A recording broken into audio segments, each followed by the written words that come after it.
Myself, Alka Dhingra, is going to explain you chapter work and energy, and this is the part 1. Work हम देखते हैं कि जब भी फोर्स किसी चीज़ को या ऑब्जेक्ट को मूव करता है तब हम कहते हैं then work is said to be done. For doing work energy is required.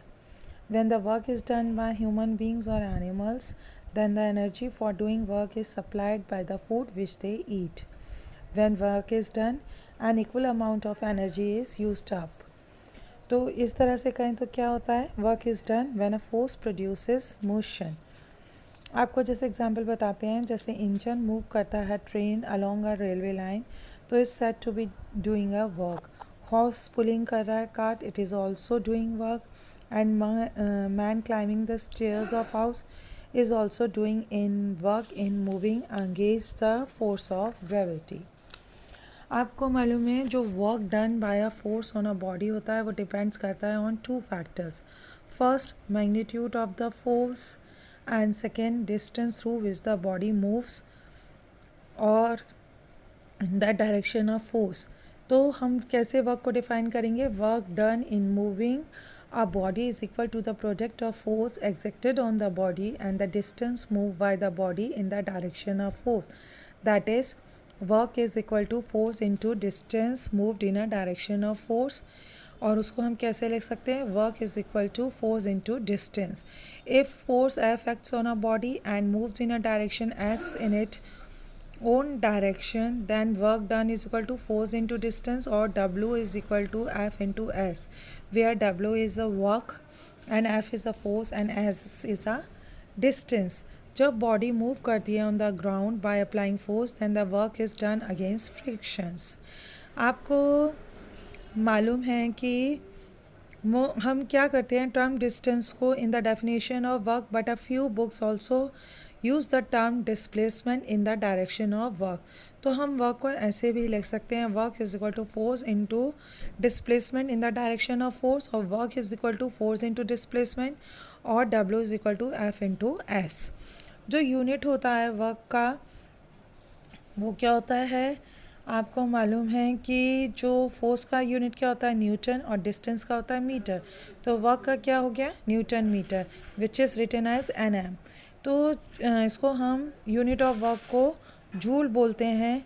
जैसे कैसे? When a force of 1 newton moves a body through a distance of 1 metre in its own direction, then the work done is known as 1 joule. That is, 1 joule is equal to 1 newton into 1 meter, और 1 J is equal to 1 NM.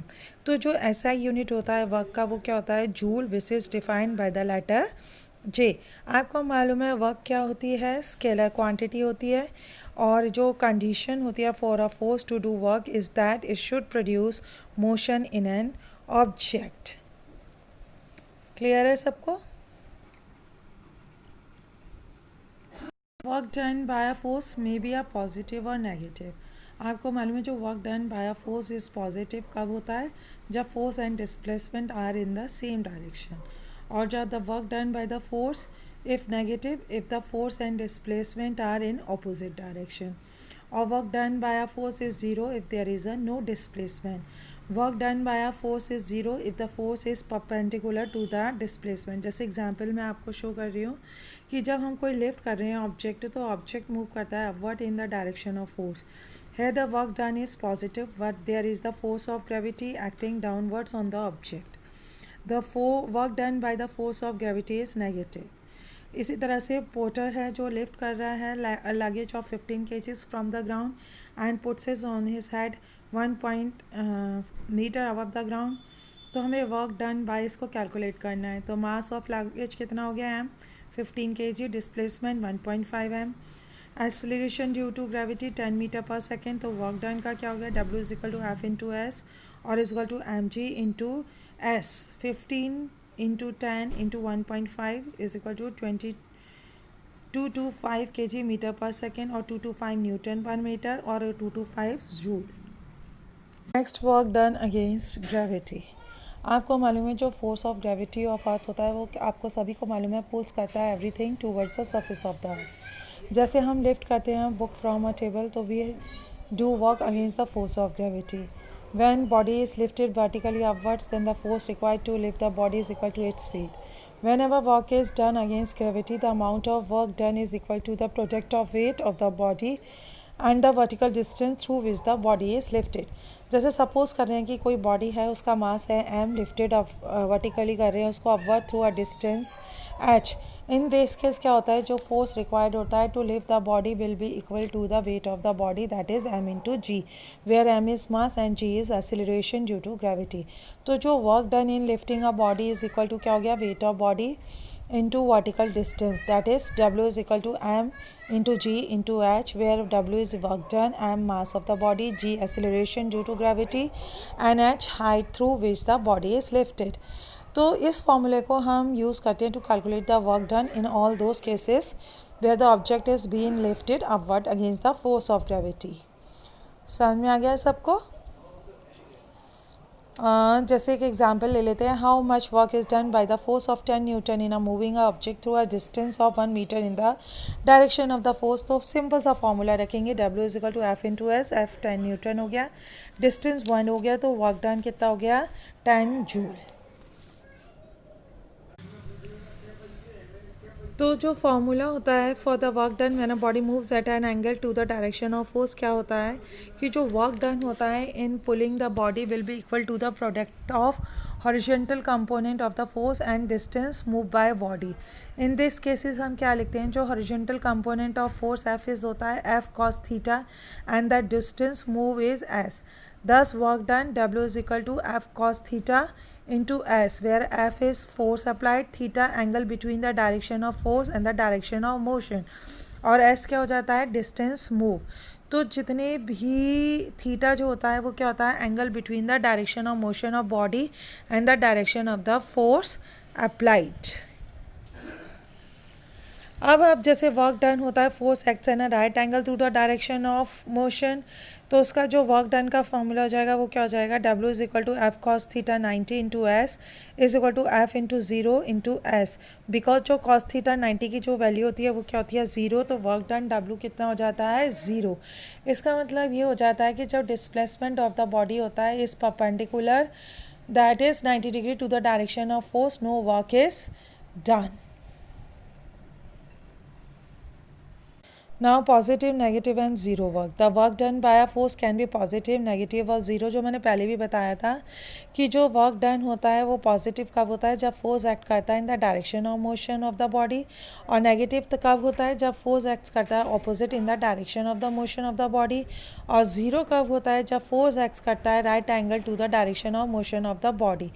जो positive work done होता है by force वो increase करता है the speed of body, negative work done by the force decrease the speed of body, where as zero work done by a force has no effect on the speed of body.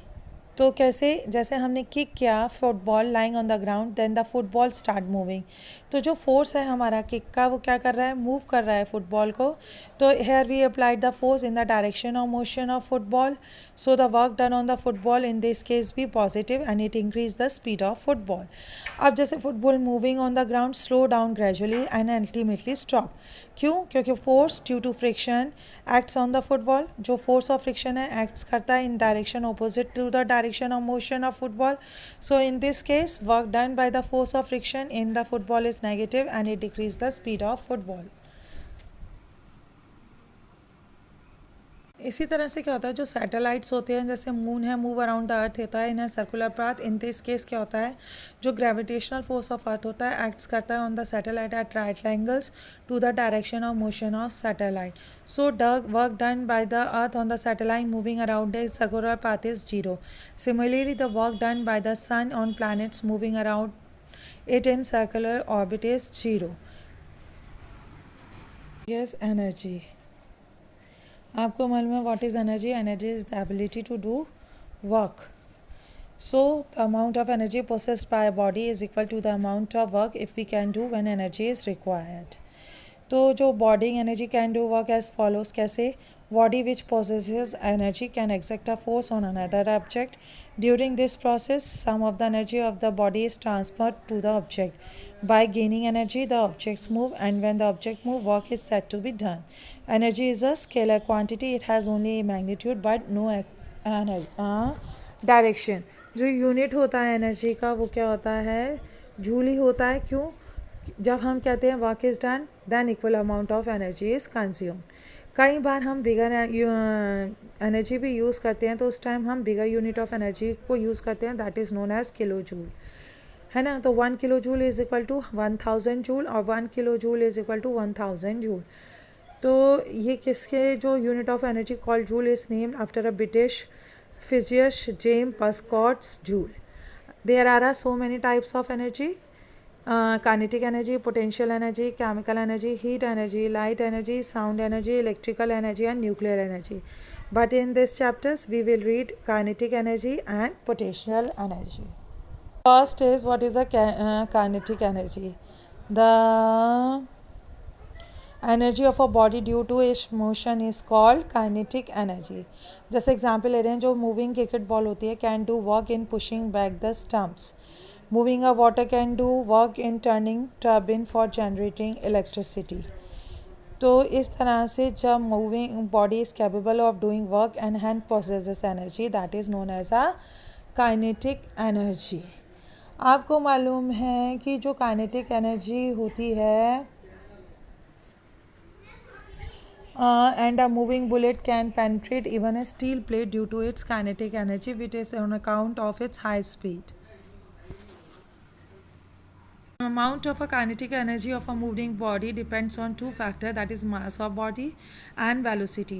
When either mass or velocity of body is increased, kinetic energy will also increases. Topic is formula for kinetic energy. जो kinetic energy moving bodies होता है is measured by the amount of work it can do better before coming to rest. Suppose जैसे body है such as ball, उसका mass m है and moving with a velocity v in its position a. Let it enter the medium m such as air, which is oppose the motion of the body with a constant force f. इससे result क्या होगा? Opposing force, the body will be constantly retarded, that is its velocity decreases gradually and will come to rest at position B after travelling a distance. तो इस तरह से first क्या हो गया? Going through the distance S against the opposing force F, the body has done some work. This work is given by work is equal to force in to distance और W is equal to F into S. तो लेकिन at the position of the body is rest, then it is no motion, has no kinetic energy. This means that all the kinetic energy of the body has been used up in doing the work W. So the kinetic energy must be equal to the work W. Thus that is kinetic energy is equal to W or kinetic energy is equal to F into S. अब second case लें तो if a body has an initial velocity v, final velocity v, acceleration a and travel as the distance then according to the third equation of motion, v square is equal to small v square plus 2as. अब हम जो आपको मालूम है कि अगर हम return v2 square equal to instant of usual v square is equal to u square plus 2s. तो in the above equation we have initial velocity of the body v, final velocity of the body v is equal to 0, acceleration s and distance travel s. अब इन value को अब हम equation में रख दें तो हमारे पास आ जाएगा v square is equal to v square minus 2s, v square is equal to 2as. From Newton second law of motion we have F is equal to M into A is equal to F upon M. Putting this value of acceleration a in equation 2, we get v square is equal to 2 into f into s upon m. f into s is equal to half mb square. इस तरह से जो kinetic energy निकली वो क्या निकली? Half mb square, where m is equal to mass of the body and v is the velocity of the body. Yes, potential energy. What is potential energy? The potential energy of an object is the energy possessed by the object due to its shape or its position. Just example है, if a rubber band is stretched and then released, it remains its original position. Or when the rubber band is stretched, energy is transferred to it and stored as potential energy. If we bind the key of a toy car and place it on the ground, it moves. When we bind the key of the car, energy is transferred to the spring inside and stored as a potential energy. If we lift an object to a height and release it, it falls down. When the object is lifted, energy is transferred to it and stored as a potential energy. तो क्या हो गया? कि जो energy होती है body की due to its position और change in a shape it's known as a potential energy. Actually, the energy of a body due to its position above the ground is called gravitational potential energy, and the energy of a body due to its change its shape and size is called elastic potential energy. जो elastic potential energy है ये किससे associated होती है? With the state of compression और extension of an object. जैसे example, the energy possessed by a compress spring और an extend spring is the elastic potential energy. तो जो ग्रेविटेशनल पोटेंशियल एनर्जी हो चाहे इलास्टिक पोटेंशियल एनर्जी हो, उनको हम कॉमनली क्या बोलते हैं? Just potential energy. कई बार होता है जो पोटेंशियल एनर्जी स्टोर्ड हो जाती है इन द बैंड बो या arrow is used in the form of energy in throwing of an arrow. It is obvious that the body में possesses energy even when it is not in a motion. और इस energy को हम क्या बोलते हैं? Potential energy. अब now body can have both potential energy as well as kinetic energy at the same time. तो जो सम होता है पोटेंशियल एनर्जी और काइनेटिक एनर्जीज का ऑफ अ बॉडी, उसको हम क्या बोलते हैं? मैकेनिकल एनर्जी बोलते हैं.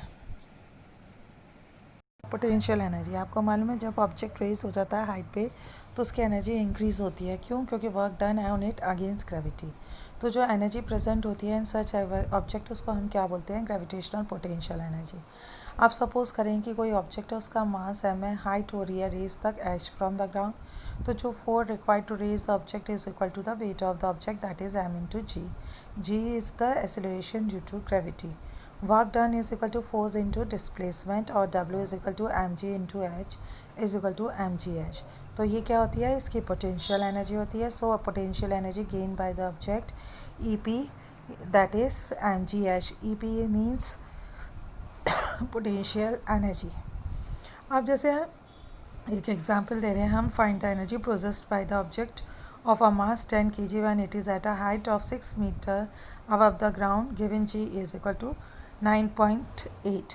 तो mass of the object m कितना हो गया? 10 kg. डिस्प्लेसमेंट कितना हो गया? 6 metre, that is a height. Acceleration due to gravity means g, that is 9.8. तो पोटेंशियल एनर्जी क्या हो गया? EP is equal to m into g into H, that is 19 into 9.8 into 6 metre, that is 588 joule. So this is the formula of potential energy. I hope you will understand this chapter.